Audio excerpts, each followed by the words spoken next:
37वां अध्याय। ययाति का स्वर्ग से पतन और अष्टक का उनसे प्रश्न करना।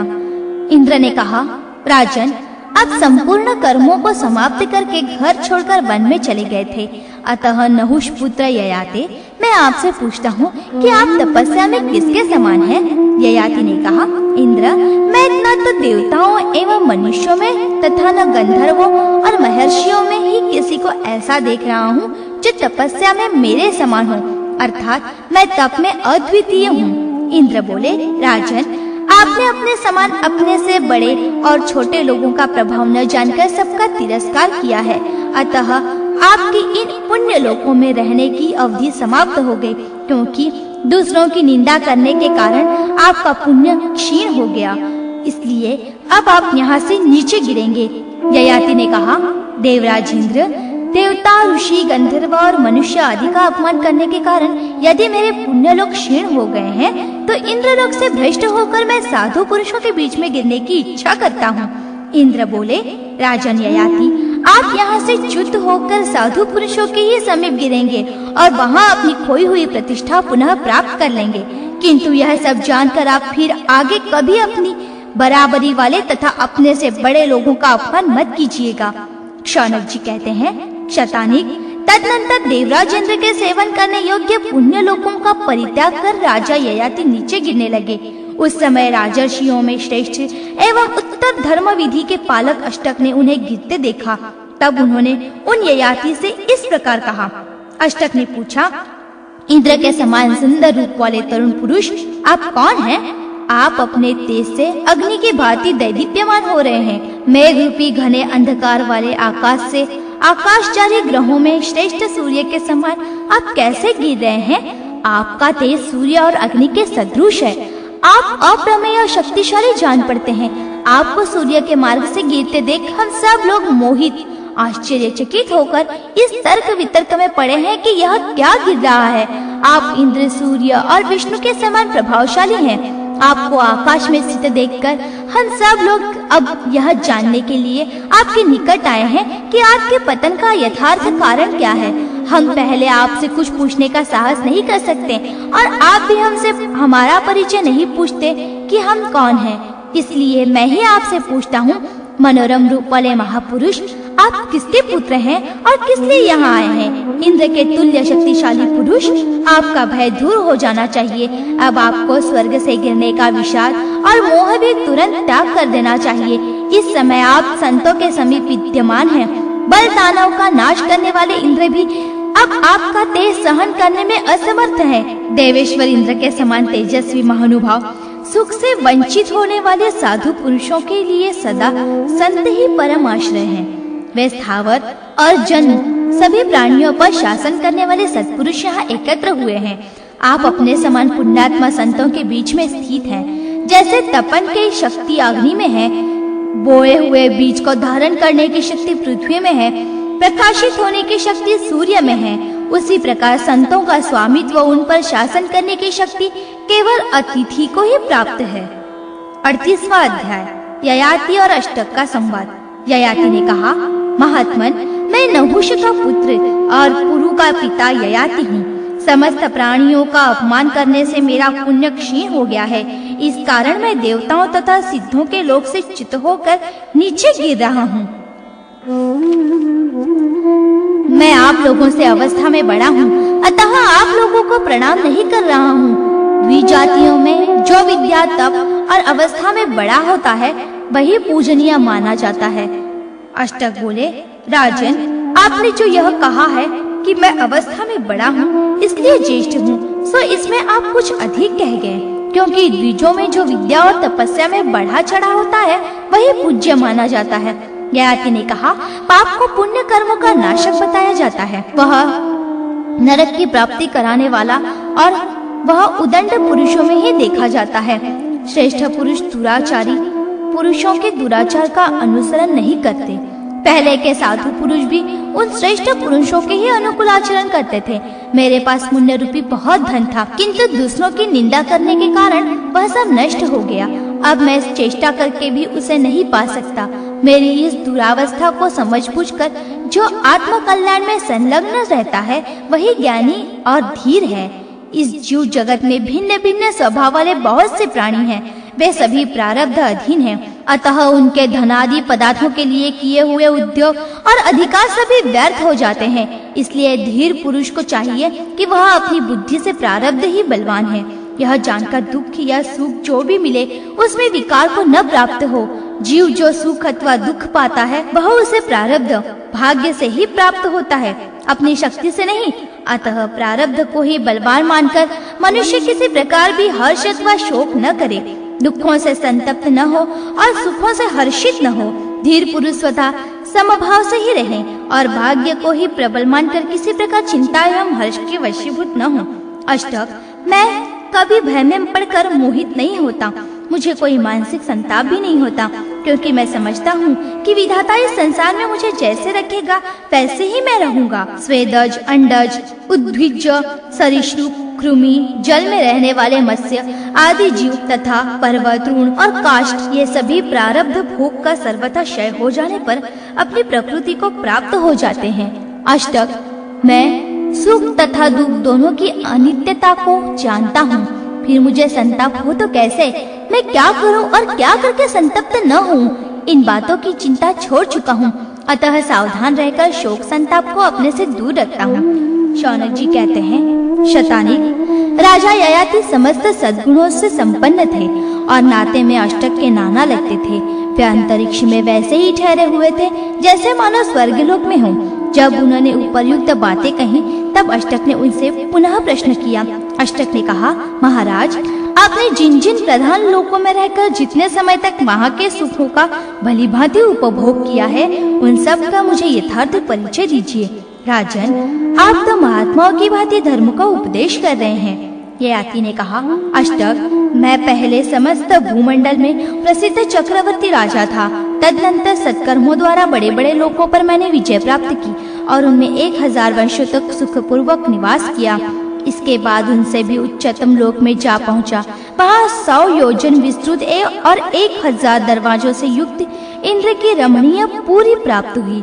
उसमें मैंने केवल 1000 वर्षों तक निवास किया और उसके बाद उससे भी ऊंचे लोक में गया। तदनंतर लोकपालों के लिए भी दुर्लभ प्रजापति के उस दिव्य लोक में जा पहुंचा जहाँ जरावस्था का प्रवेश नहीं है।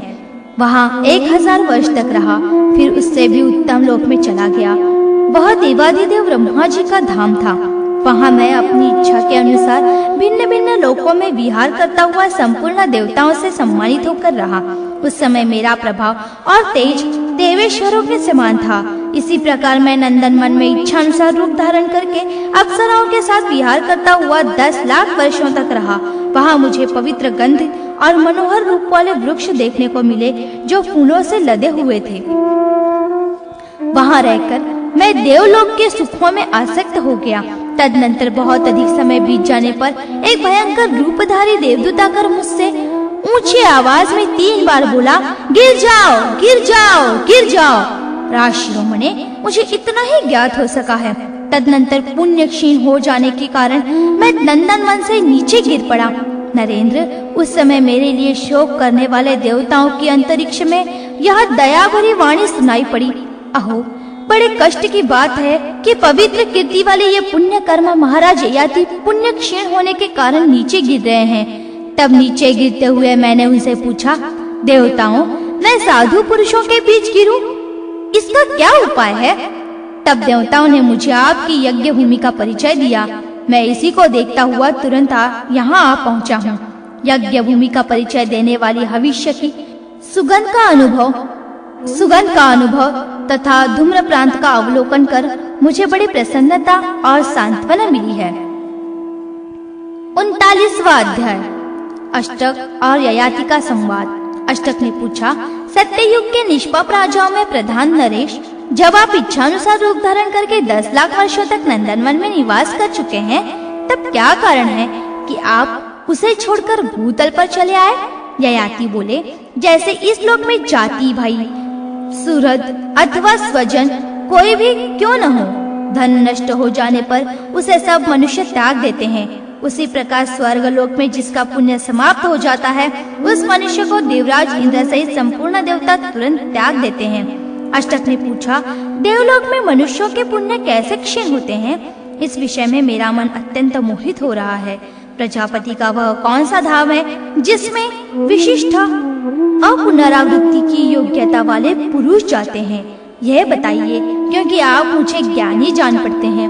ययाति बोले, नरदेव, जो अपने मुख से अपने पुण्य कर्मों का बखान करते हैं, वे सभी इस भव नरक में आ गिरते हैं। यहाँ वे गीधों, गिदड़ों और कौओं आदि के खाने योग्य इस शरीर के लिए पृथ्वी पर पुत्र पौत्रादि रूप से बहुधा विस्तार को प्राप्त होते हैं। इसलिए नरेंद्र, इस लोक में जो दुष्ट और निंदनीय कर्म हो, उसे सर्वथा त्याग देना चाहिए।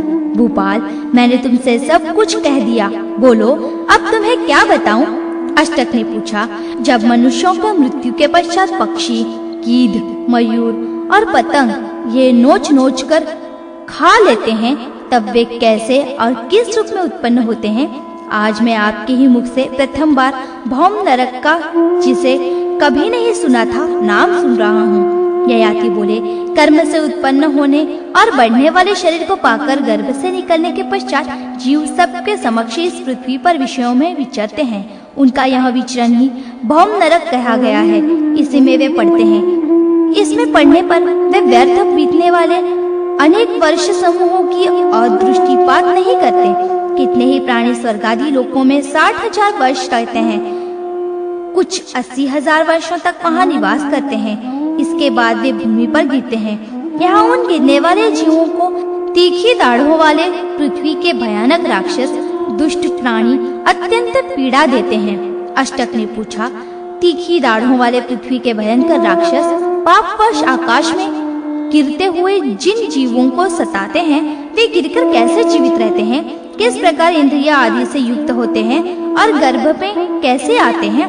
ययाति बोले, अंतरिक्ष से गिरा हुआ प्राणी अश्रु रक्त होता है, फिर वही क्रमशः नूतन शरीर का बीजभूत वीर्य बन जाता है। फिर वह पुष्प के रस से संयुक्त होकर कर्मानुरूप योनि का अनुसरण करता है। गर्भाधान करने वाले पुरुष के द्वारा स्त्री संसर्ग होने पर वीर्य में आविष्ट हुआ वह जीव उस स्त्री के रज से मिल जाता है। तदनंतर वही गर्भ रूप में परिणत हो जाता है। जीव जल रूप से गिरकर वनस्पतियों और औषधियों में प्रवेश करते हैं तथा जल, वायु, पृथ्वी और अंतरिक्ष आदि में प्रवेश करते हुए कर्मानुसार पशु अथवा मनुष्य सब कुछ होते हैं। इस प्रकार वे भूमि पर आकर फिर पूर्वोक्त क्रम के अनुसार गर्भ भाव को प्राप्त होते हैं। अष्टक ने पूछा, राजन, इस मनुष्य योनि में आने वाला जीव अपने इसी शरीर से गर्भ में आता है या दूसरा शरीर धारण करता है? आप यह रहस्य मुझे बताइए। मैं संशय होने के कारण पूछता हूँ।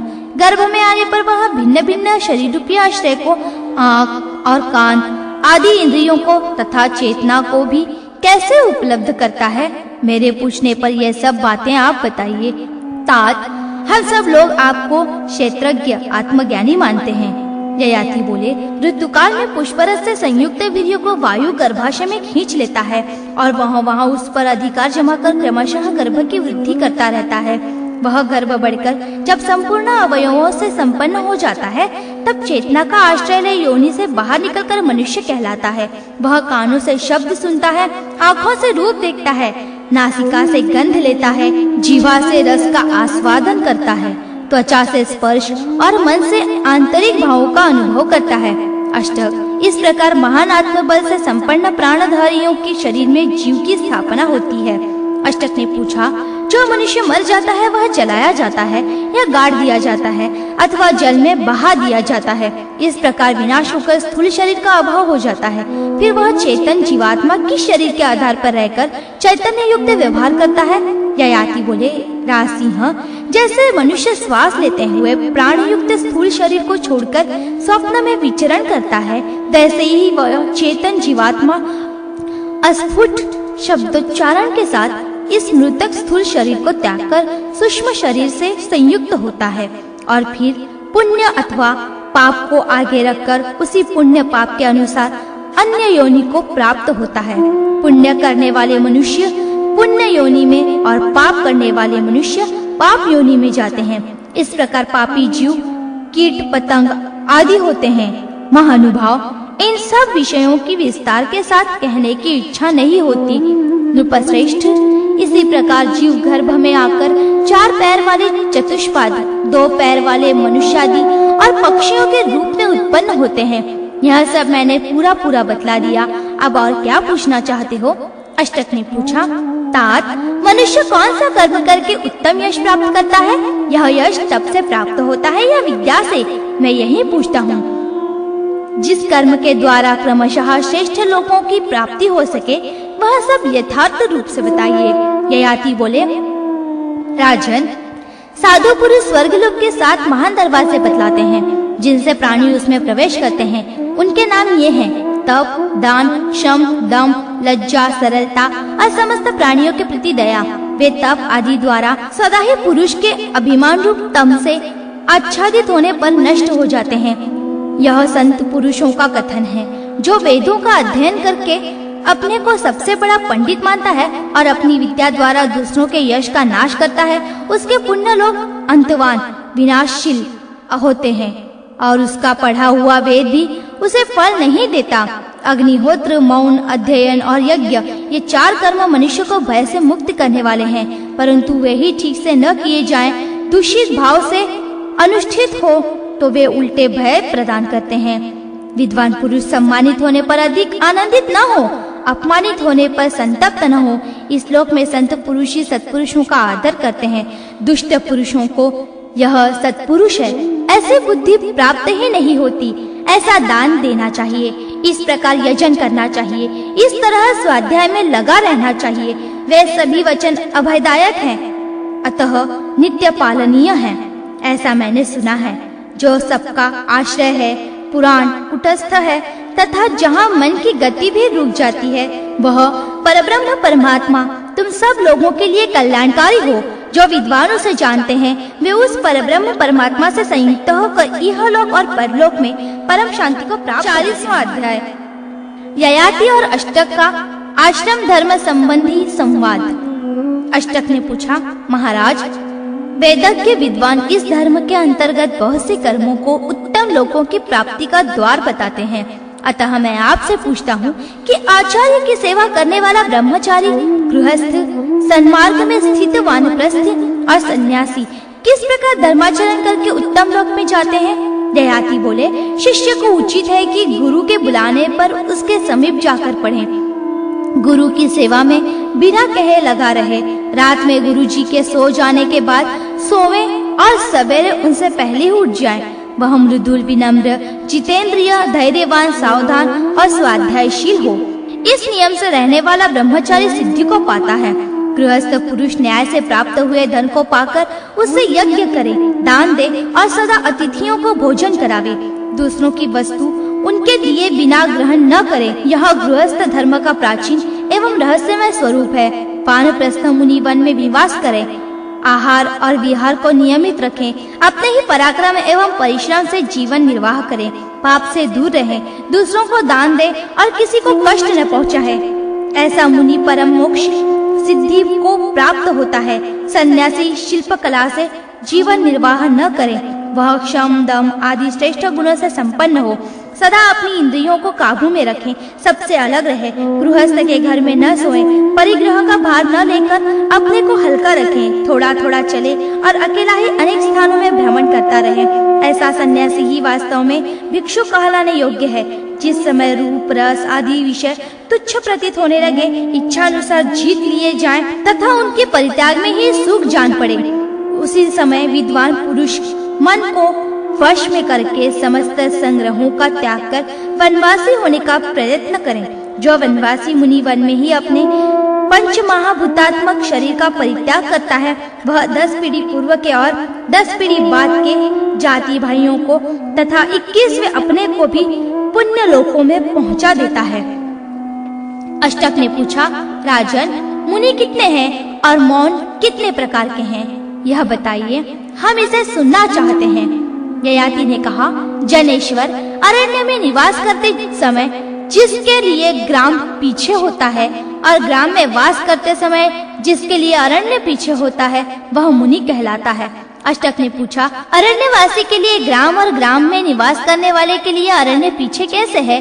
ययाति ने कहा, जो मुनि वन में निवास करता है और गांव में प्राप्त होने वाली वस्तुओं का उपयोग नहीं करता, इस प्रकार वन में निवास करने वाले उस वानप्रस्थ मुनि के लिए गांव पीछे समझा जाता है। जो अग्नि और गृह को त्याग चुका हो, जिसका गोत्र और चरण, वेद की शाखा एवं जाति से भी संबंध नहीं रह गया है, जो मौन रहता और उतने ही वस्त्र की इच्छा रखता है जितने से लंगोटी और ओढ़ने का काम चल जाए, इसी प्रकार जितने से प्राणों की रक्षा हो सके उतना ही भोजन चाहता है। इस नियम से गांव में निवास करने वाले उस सन्यासी मुनि के लिए अरण्य पीछे समझा जाता है। जो मुनि संपूर्ण कामनाओं को छोड़कर कर्मों को त्याग चुका है और इंद्रिय संयम पूर्वक सदा मौन में स्थित है, ऐसा सन्यासी लोक में परम सिद्धि को प्राप्त होता है।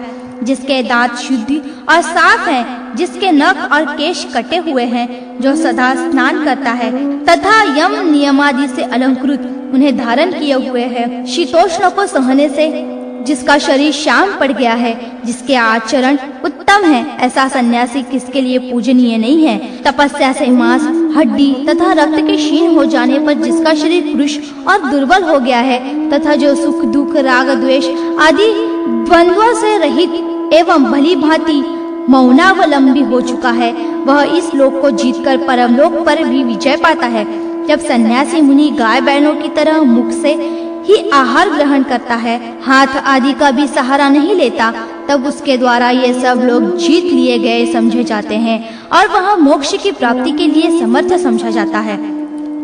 41वां अध्याय अष्टक ययाति संवाद और ययाति द्वारा दूसरों के दिए हुए पुण्यदान को अस्वीकार करना। अष्टक ने पूछा, राजन, सूर्य और चंद्रमा की तरह अपने अपने लक्ष्य की ओर दौड़ते हुए वानप्रस्थ और सन्यासी, इन दोनों में से पहले कौन सा देवताओं को आत्मभाव ब्रह्म को प्राप्त होता है? ययाति बोले, काम वृत्ति वाले गृहस्थों के बीच ग्राम में ही वास करते हुए भी जो जितेंद्रिय और गृह रहित सन्यासी है, वही उन दोनों प्रकार के मुनियों में पहले ब्रह्म भाव को प्राप्त होता है। जो वानप्रस्थ दुर्लभ दीर्घायु को पाकर भी विषयों के प्राप्त होने पर उनसे विकृत ही उन्हीं में विचरने लगता है, उसे यदि विषयोपभोग के अनंतर पश्चात होता है तो उसे मोक्ष के लिए पुनः तप का अनुष्ठान करना चाहिए। राजन, जो पाप बुद्धि वाला मनुष्य अधर्म का आचरण करता है, उसका वह आचरण नुशंस, पापमय और असत्य कहा गया है, एवं उस अजितेंद्रिय का धन भी वैसा ही है, पापमय और असत्य है। परंतु वानप्रस्थ मुनि का जो धर्म पालन है वही सरलता है, वही समाधि है और वही श्रेष्ठ आचरण है। अष्टक ने पूछा, राजन, आपको यहाँ किसने भेजा? आप अवस्था में तरुण, फूलों की माला से सुशोभित, दर्शनीय तथा उत्तम तेज से उद्वासित जान पड़ते हैं। आप कहाँ से आए हैं? अथवा क्या आपके लिए इस पृथ्वी पर ही किसी दिशा में कोई उत्तम वास स्थान है? ययाति ने कहा, मैं अपने पुण्य का क्षय होने से भौम नरक में प्रवेश करने के लिए आकाश से गिर रहा हूँ। ये जो ब्रह्मा जी के लोकपाल हैं, वे मुझे गिरने के लिए जल्दी मचा रहे हैं। अतः अब आप लोगों से पूछकर विदा लेकर इस पृथ्वी पर गिरूंगा। नरेंद्र, मैं जब इस पृथ्वी तल पर गिरने वाला था, उस समय मैंने इंद्र से यह वर मांगा था कि मैं साधु पुरुषों के समीप रहूं, समीप गिरूं। वह वर मुझे मिला, जिसके कारण आप सब सद्गुणी संतों का संग प्राप्त हुआ। अष्टक बोले, महाराज, मेरा विश्वास है कि आप पारलौकिक धर्म के ज्ञाता हैं। मैं नीचे गिरने वाले आपसे एक बात पूछता हूँ, क्या अंतरिक्ष या स्वर्गलोक में मुझे प्राप्त होने वाले कोई पुण्य लोक भी है? ययाति ने कहा, नरेंद्र सिंह, इस पृथ्वी पर जंगली पशुओं और पक्षियों के साथ जितने गाय, घोड़े आदि पशु रहते हैं, स्वर्ग में तुम्हारे लिए उतने ही लोग विद्यमान हुए हैं। तुम इसे निश्चय जानो। अष्टक बोले, राजेंद्र, स्वर्ग में मेरे लिए जो लोग विद्यमान हैं, उनमें मैं आपको देता हूँ, परंतु आपका पतन न हो।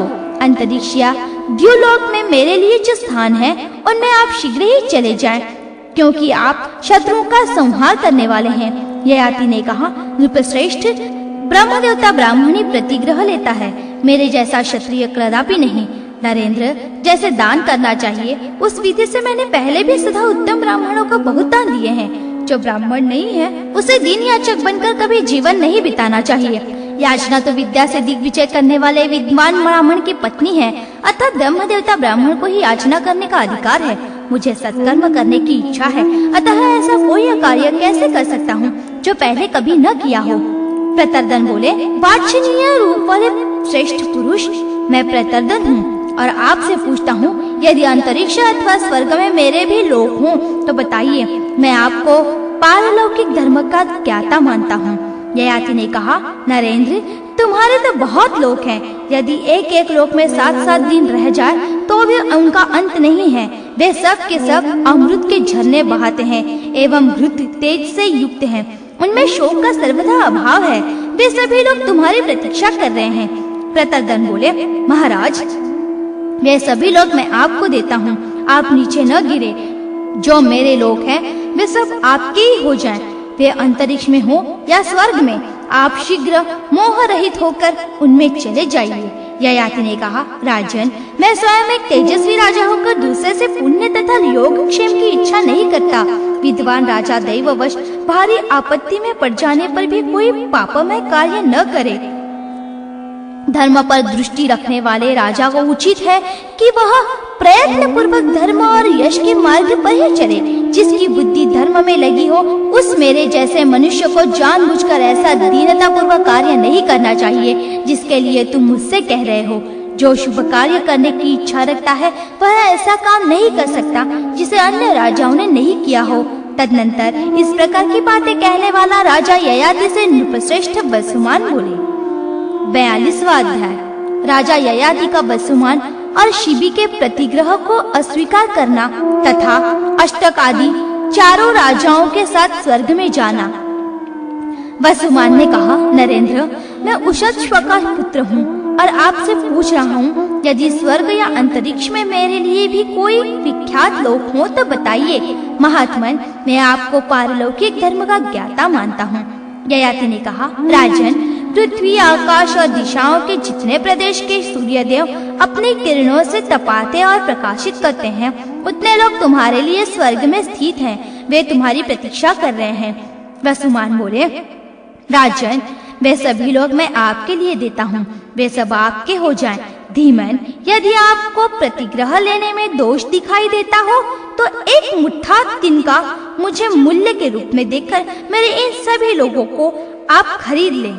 ययाति ने कहा, राजन, मैंने बचपन में भी कभी इस प्रकार झूठ-मूठ की खरीद बिक्री की हो इसका मुझे स्मरण नहीं है। जिसे पूर्ववर्ती अन्य महापुरुषों ने नहीं किया वह कार्य मैं भी नहीं कर सकता हूँ, क्योंकि मैं सत्कर्म करना चाहता हूँ। वसुमान बोले, राजन, यदि आप खरीदना नहीं चाहते हैं तो मेरे द्वारा स्वतः अर्पण किए हुए पुण्य लोकों को ग्रहण कीजिए। नरेंद्र, निश्चय जानिए कि मैं उन लोकों में नहीं जाऊंगा, वे सब आपके ही अधिकार में रहें। शिबी ने कहा, तात, मैं उशिनर का पुत्र शिबी आपसे पूछता हूँ, यदि अंतरिक्ष या स्वर्ग में मेरे भी पुण्य लोक हो तो बताइए, क्योंकि मैं आपको उक्त धर्म का ज्ञाता मानता हूँ। ययाति बोले, नरेंद्र, जो साधु पुरुष तुमसे कुछ मांगने के लिए आए उनका तुमने वाणी से कौन कहे मन से भी अपमान नहीं किया। इस कारण स्वर्ग में तुम्हारे लिए अनंत लोक विद्यमान हैं, जो विद्युत के समान तेजोमय भांति भांति के सुमधुर शब्दों से युक्त तथा महान हैं। शिबी ने कहा, महाराज, यदि आप खरीदना नहीं चाहते हैं तो मेरे द्वारा स्वयं अपने अर्पण किए हुए पुण्य लोकों को ग्रहण कीजिए।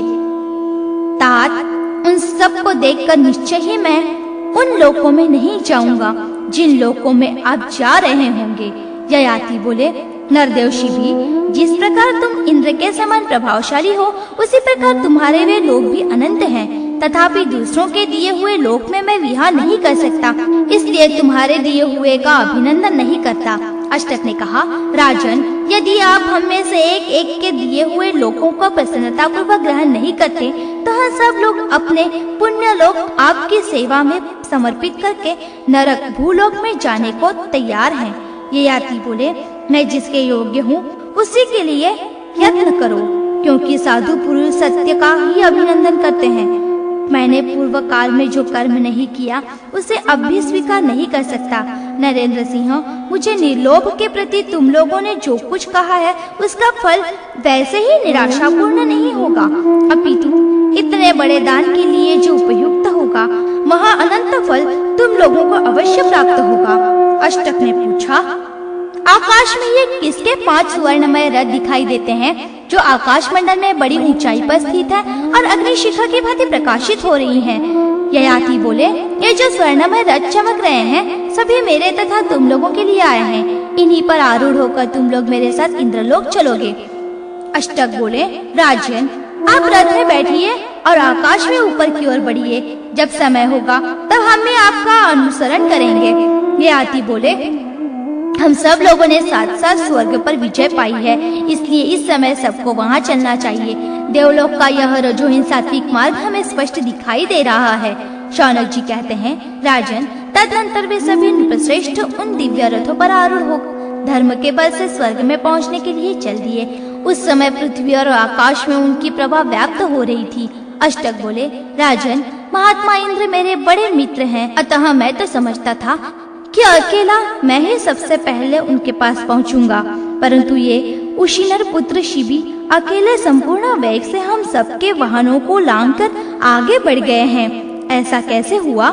ययाति ने कहा, राजन, उशिनर के पुत्र शिबी ने ब्रह्मलोक के मार्ग की प्राप्ति के लिए अपना सर्वस्व दान कर दिया था, इसलिए ये तुम लोगों में श्रेष्ठ है। नरेश्वर, दान, पवित्रता, सत्य, अहिंसा, ह्रीम, श्री, क्षमा, समता और दयालुता, ये सभी अनुपम गुण राजा शिबी में विद्यमान हैं, तथा बुद्धि में भी उनकी समता करने वाला कोई नहीं है। राजा शिबी ऐसे सदाचार संपन्न और लज्जाशील हैं, इनमें अभिमान की मात्रा छू भी नहीं गई है, इसलिए शिबी रथारूढ़ हो हम सबसे आगे बढ़ गए हैं। शौनक जी कहते हैं, क्षतानिक, तदनंतर अष्टक ने कौतूहलवश इंद्रतुल्य अपने नाना राजा ययाति से पुनः प्रश्न किया, महाराज, मैं आपसे एक बात पूछता हूँ, आप उसे सच सच बताइए।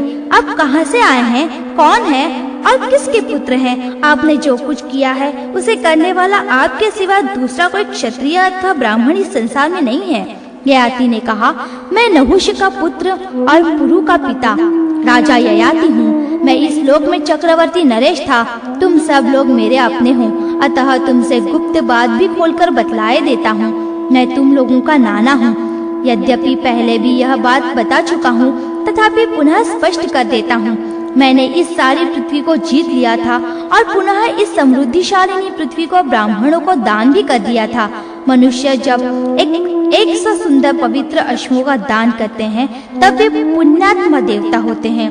मैंने सब तरह के अन्न, गौ, सुवर्ण तथा उत्तम धन से परिपूर्ण यह प्रशस्त पृथ्वी ब्राह्मणों को दान कर दी थी, एवं 100 अबुर्द 10 अरब हाथियों सहित घोड़ों का दान भी किया था।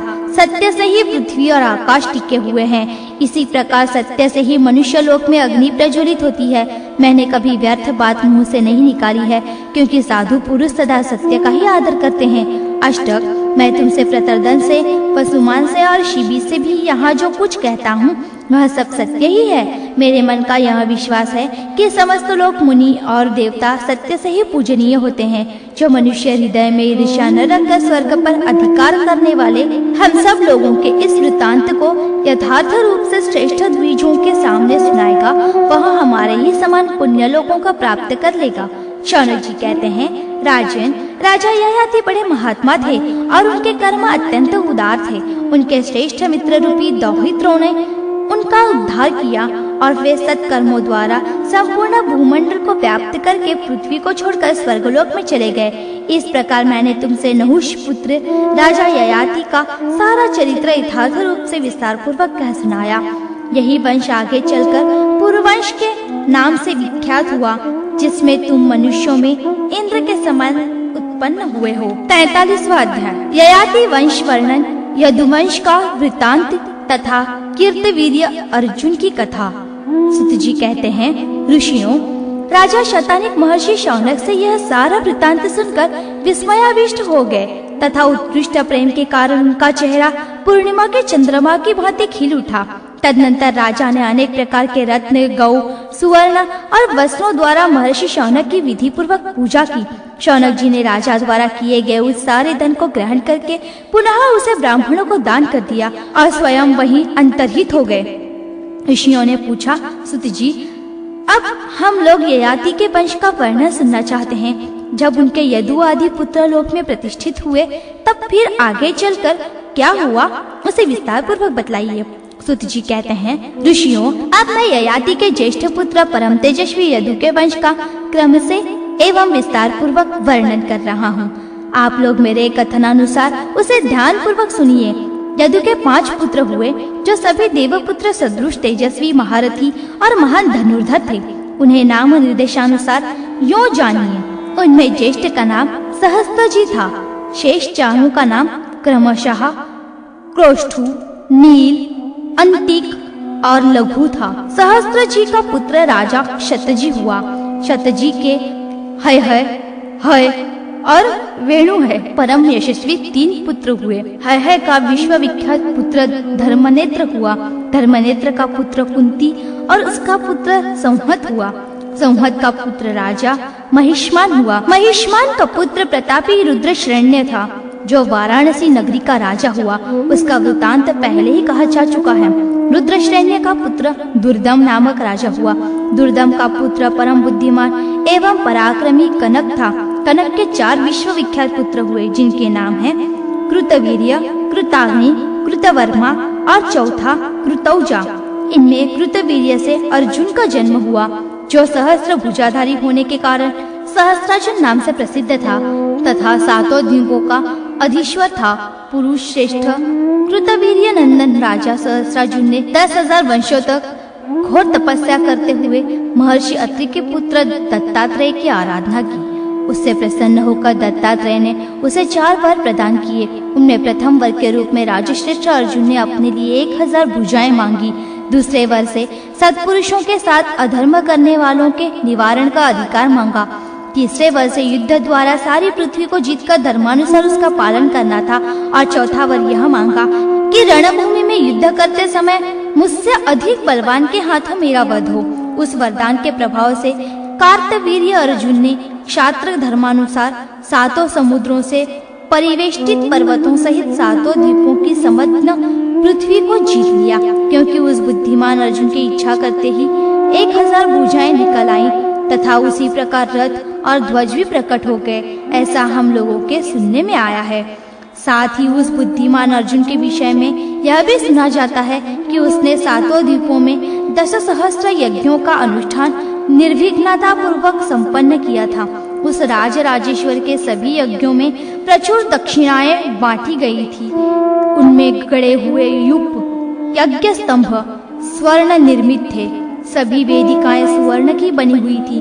वे सभी यज्ञ अपना अपना भाग लेने के लिए आए हुए विमानारूढ़ देवों द्वारा सुशोभित थे। गंधर्व और अप्सराएं भी नित्य आकर उनकी शोभा बढ़ाती थीं। राजर्षि कार्तवीर्य के महत्व को देखकर नारद नामक गंधर्व ने उनके यज्ञ में ऐसी गाथा गाई थी। भावी क्षत्रिय नरेश निश्चय ही यज्ञ, दान, तप, पराक्रम और शास्त्र ज्ञान के द्वारा कार्तवीर्य की समकक्षता को नहीं प्राप्त होंगे। योगी अर्जुन रथ पर आरूढ़ हो हाथ में खड्ग, चक्र और धनुष धारण करके 7 द्वीपों में भ्रमण करता हुआ चोरों डाकुओं पर कड़ी दृष्टि रखता था। राजा अर्जुन 85,000 वर्षों तक भूतल पर शासन करके समस्त रत्नों से परिपूर्ण हो चक्रवर्ती सम्राट बना रहा। राजा अर्जुन ही अपने योग बल से पशुओं का पालक था, वही खेतों का भी रक्षक था और वही समयानुसार मेघ बनकर वृष्टि भी करता था। प्रत्यंचा के आघात से कठोर हुई त्वचाओं वाली अपनी सहस्त्र भुजाओं से वह उसी प्रकार शोभा पाता था जिस प्रकार सहस्त्रों किरणों से युक्त शारदीय सूर्य शोभित होते हैं। मनुष्यों में महान तेजस्वी अर्जुन ने करकोटक नाग के पुत्र को जीतकर अपनी महिष्मती पुरी में बांध रखा था। भूपाल अर्जुन वर्षा ऋतु में प्रवाह के सम्मुख सुखपूर्वक क्रीड़ा करते हुए ही समुद्र के वेग को रोक देता था। ललनाओं के साथ जल विहार करते समय उसके गले से टूटकर गिरी हुई मालाओं को धारण करने वाली तथा लहर रूपी भ्रुकुटियों के व्यास से भयभीत सी हुई नर्मदा चकित होकर उसके निकट आ जाती थी। वह अकेला ही अपनी सहस्त्र भुजाओं से अगाध समुद्र को विलोड़ित कर देता था एवं वर्षा काल में वेग से बहती हुई नर्मदा को और भी उद्धत वेगवानी बना देता था। उसकी हजारों भुजाओं द्वारा विलोड़न करने से महासागर के क्षुब्ध हो जाने पर पाताल निवासी बड़े बड़े असुर अत्यंत निश्चय हो जाते थे। अपनी सहस्त्र भुजाओं से महासागर का विलोड़न करते समय वह समुद्र की उठती हुई विशाल लहरों के मध्य आई हुई मछलियों और बड़े बड़े तिमिलियों के चूर्ण से उसे व्याप्त कर देता था तथा वायु के झकोरे से उठे हुए फेन समूह से फेनी और भंवरों की चपेट से दुस्सह बना देता था। उस समय पूर्व काल में मंदराचल के मंथन के विक्षोभ से चकित एवं पुनः अमृतोत्पादन की आशंका से सशंकित से हुए बड़े बड़े नागों के मस्तक इस प्रकार निश्चल हो जाते थे जैसे सायंकाल वायु के स्थगित हो जाने पर केले के पत्ते प्रशांत हो जाते हैं। इसी प्रकार अर्जुन के एक बार लंका में जाकर अपने 5 बाणों द्वारा सेना सहित रावण को मोहित कर दिया और उसे बलपूर्वक जीतकर अपने धनुष की प्रत्यंचा में बांध लिया। फिर महिष्मतीपुरी में लाकर उसे बंदी बना लिया। यह सुनकर महर्षि पुलस्त्य ने महिष्मतीपुरी में जाकर अर्जुन को अनेकों प्रकार से समझा बुझाकर प्रसन्न किया। तब अर्जुन ने महर्षि पुलस्त्य द्वारा सांत्वना किए जाने पर उस पुलस्त्य और पौत्र राक्षसराज रावण को बंधन मुक्त कर दिया। उसकी हजारों भुजाओं द्वारा धनुष की प्रत्यंचा खींचने पर ऐसा भयंकर शब्द होता था मानो प्रलयकालीन सहस्त्रों बादलों की घटा के मध्य वज्र की गड़गड़ाहट हो रही हो। परंतु विधि का पराक्रम धन्य है जो भृगुकुलोत्पन्न परशुराम जी ने उसकी 1000 भुजाओं को हेमताल के वन की भांति काटकर छिन्न भिन्न कर दिया। इसका कारण ये है कि एक बार सामर्थ्यशाली महर्षि आपव वशिष्ठ ने क्रुद्ध होकर अर्जुन को शाप देते हुए कहा था, है चूंकि तुमने मेरे लोक प्रसिद्ध वन को जलाकर भस्म कर दिया है, इसलिए तुम्हारे द्वारा किए गए इस दुष्कर कर्म का फल कोई दूसरा हरण कर लेगा। भृगुकुल में उत्पन्न एक तपस्वी एवं बलवान ब्राह्मण पहले तुम्हारी सहस्त्रों भुजाओं को काटकर फिर तुम्हारा वध कर देगा। सुत जी कहते हैं, ऋषियों, इस प्रकार उस शाप के कारण परशुराम जी उसकी मृत्यु के कारण तो अवश्य हुए, परंतु पूर्व काल में उस राजर्षि ने स्वयं ही ऐसे वर का वरण किया था। राजन, सहस्त्रार्जुन के पुत्र तो 100 हुए, परंतु उनमें 5 महारथी थे। उनके अतिरिक्त शूरसेन, शूर, धृष्ट, क्रोष्टु, जयध्वज, वैकर्ता और अवंती ये 7 अस्त्र विद्या में निपुण, बलवान, शूरवीर, धर्मात्मा और महान पराक्रमशाली थे। जयध्वज का पुत्र महाबली तालजंग हुआ। उसके 100 पुत्र हुए जो तालजंग के नाम से विख्यात हुए। हयमंशी इन महात्मा नरेशों का कुल विभक्त होकर 5 भागों में विख्यात हुआ। उनके नाम हैं वितिहोत्र, शार्यात, भोज, अवंती तथा पराक्रम कुंडिकेर। यही तालजंग के ही नाम से प्रसिद्ध थे। वितिहोत्र का पुत्र प्रतापी आनर्त गुजरात का शासक हुआ। उसका पुत्र दुर्जय हुआ जो शत्रुओं का विनाशक था। अमित बुद्धि संपन्न एवं सहस्त्र भुजाधारी कृतवीर्य नंदन राजा अर्जुन सद्भावना एवं धर्मपूर्वक प्रजाओं का पालन करता था। उसके अपने धनुष के बल से सागर पर्यंत पृथ्वी पर विजय पाई थी। जो मानव प्रातः काल उठकर उसका नाम स्मरण करता है, उसके धन का नाश नहीं होता और यदि नष्ट हो गया है तो पुनः प्राप्त हो जाता है। जो मनुष्य कार्तवीर्य अर्जुन के न जन्म वृत्तांत को कहता है, उसका आत्मा यथार्थ रूप से पवित्र हो जाता है और वह स्वर्गलोक में प्रशंसित होता है। 44